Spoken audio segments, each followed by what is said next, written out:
What's up? It's your favorite Northern Belle, aka it's your girl Joy, and welcome back to episode 2, season 2 of So Hear Me Out the podcast. So last week we talked about sisterhood and how I've been traveling a lot, and that kind of leads me into today's episode. So hear me out. There's nothing better than the scene I'm about to set for you. Okay, ready? Close your eyes. You ready? You're walking down a cleanish aisle. You have no work to do tomorrow. You are tanned. You have your nails done, hair done, everything did. And you hear those words, I'm your captain. Thank you for flying. Insert here airlines.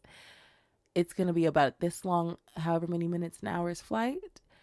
We're going to take off here soon and enjoy your vacation here at blankety blank. I don't know about you guys, but traveling and taking vacation is my love language, okay? There's nothing I love more than putting in my vacation requests, my PTO requests, my personal time, whatever time I got, and leaving, okay? Everything has led up to this moment. Me not being at work, not being at home, enjoying whatever experience that I have booked, paid for, prepped, and planned 100%.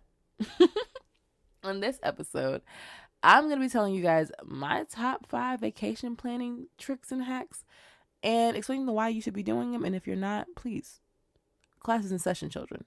Let's get it. Tip number 1. And this should be like, none are in chronological order of importance. They're just in order of how I'm saying them. When you plan your vacation, my rule of thumb, it needs to be an all-inclusive resort. Hear me out. So hear me out. You mean to tell me, for one price, all I have to do is show up and my food and beverage and club and amenities and whatever is paid for, and the only thing that I got to pay for is anything additional and a souvenir and a tip for my waitresses and waiters? Hell yeah. Sign me up immediately. Where do I sign my name on the dotted line? All-inclusive resorts. Ooh, girl, can you speak? Slow down. All-inclusive resorts are the go-to for me because they take a lot of the hassle and a lot of the pain of budgeting out of the way. Okay, so something like a cruise or even just a basic resort is something that you will be able to have fun no matter what, because they usually gear things to their guest. What does this mean? That means that no matter where you are on this resort, you will get some type of entertainment and you'll be able to eat. And again, I'm not in y'all business or nothing, but mama like to eat. I'm going to do it every time. Yeah, 3 times a day if I can. I'm going to eat. And if you into libations, if you into them fruity cocktails or even a beer, baby, go ahead and drink too. You don't want to be thirsty. It's nothing worse than choking on a Popeye's biscuit, even though we will not Popeye slander on this here podcast. There's nothing worse than choking on one, though. It is the best experience and the best bang for your buck, honestly, unless you're going to do like a nomadish type of travel where you're going to different cities and you're just bouncing around and you're only staying places 1 to 2 days at a time, then absolutely no all-inclusive resorts. But if you're looking for something that is good for either family or even good for a couple or even solo travel, I would recommend an all-inclusive resort. That's number 1. Number 2, if you do not have TSA PreCheck or clear, I'm going to need you to get up on that, babe. $80 for 5 years with TSA PreCheck, and you get to skip the line of people. You don't have to take off your shoes and be uncomfortable. Are you kidding me? Yeah. Sign me up immediately. I paid my money and now I'm just breezing through the lines. And mind you, yes, I still have my paranoia of leaving a million hours early and being at the airport. But there is something so exhilarating, I'll say, about walking into TSA and they treat me like I'm royalty. Heck yeah. Absolutely. I will not, I don't think, ever travel without TSA PreCheck. I can tell you that I haven't. I haven't traveled without my TSA PreCheck because I added to every airline that I've ever flown. I added to my user profile. Also, that's a sidebar. If you don't have a membership with these places that you be flying, baby, go get one. It's free. Sign up. I'm not asking you to get a credit card. I'm telling you right now, go get a sign up right now. You, yes, you.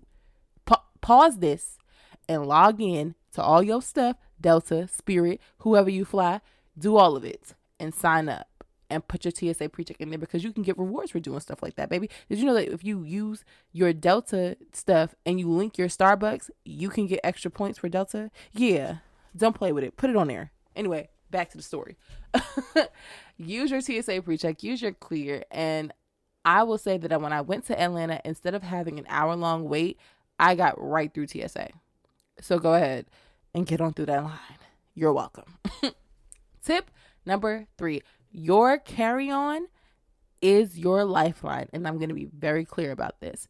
Your carry-on should have for me, your wallet and things that are valuable to you. So if that's your jewelry and stuff like that, you need to put that on your person.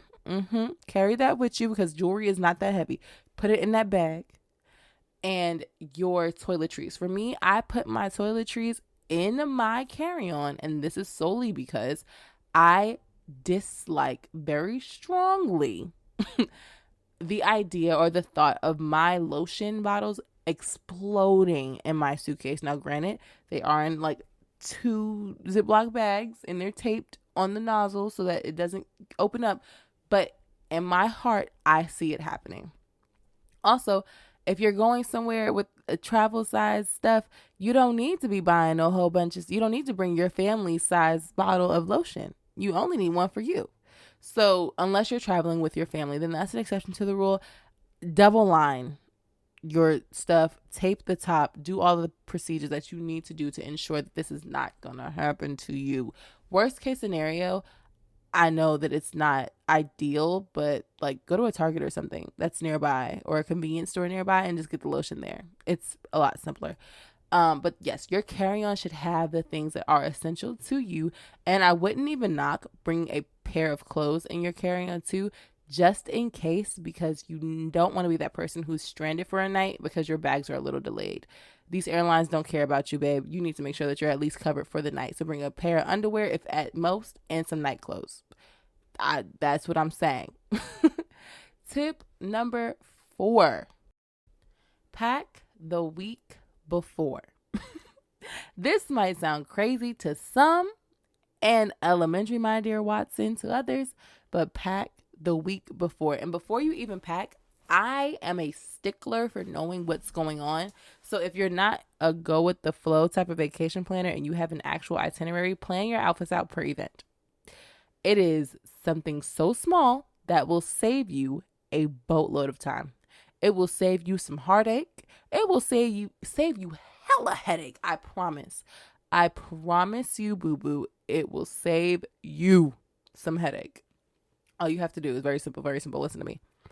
If you're going for a weekend trip, for example, and you know once y'all touch down, y'all are going straight to the pool and then going out to dinner in Possible Club, you need to bring a bathing suit, an outfit for dinner that can be either day to night where you just take off one layer or something for dinner and the club.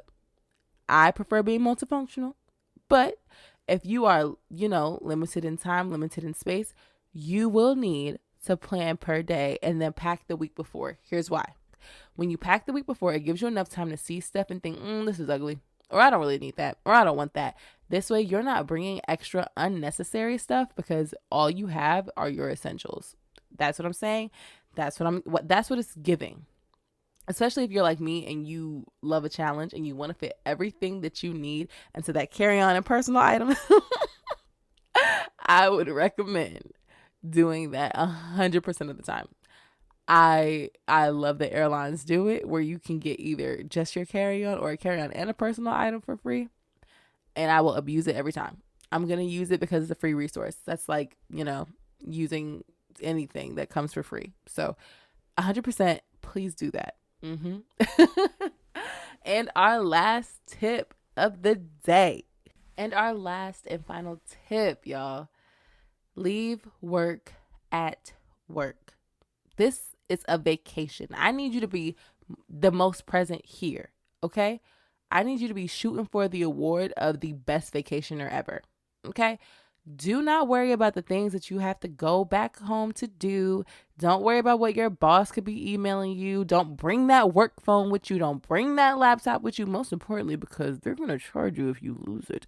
But because it is your life, no one gets any satisfaction out of you not enjoying your vacation. Not the people you came with, if you went with anybody, not your job, because they can't see you and actually, ruin your day for real. But there's nothing wrong with taking time for you. You deserve it. Whoever you are, contemplating that vacation, let me tell you something. Let Sister Jordan tell you right now. Take it. Take the vacation and run. Even if you don't go anywhere far, even if you just take a mental health day, if you take them days, okay? I, as an HR representative, love when someone comes in and says, hey, I'm taking these days off. I'm like, hey, okay, girl, what day? I encourage it because there's nothing I love more than seeing people leave the day before their vacation. The day you come back, iffy. But the day before you leave on vacation, if you work up until then, it's something about the way you don't let anything stress you, anything worry you, anything vex you. You just let your life happen. And that's what I need all of you to do. Take the time off and enjoy the entire time. Don't let anyone stress you. Don't let maybe the lack of excitement or lack of thrill or, lackluster experience even get you down, because there's somebody who can't do what you're doing right now. Take that vacation and enjoy it. So those are my top 5 tips and tricks for vacationing. Now, I am no travel agent. I am not an expert vacation person. I'm just somebody who uses their PTO. So if you have any more travel tips and tricks, I'm getting too excited. Comment them down below. I can't wait to see where you guys go next. I be living through y'all vicariously. Or comment down below your next trip. I'm excited. It's been real. It's been fun. You guys will hear me out for another one next Friday. Stay safe, and I love you. Okay, bye.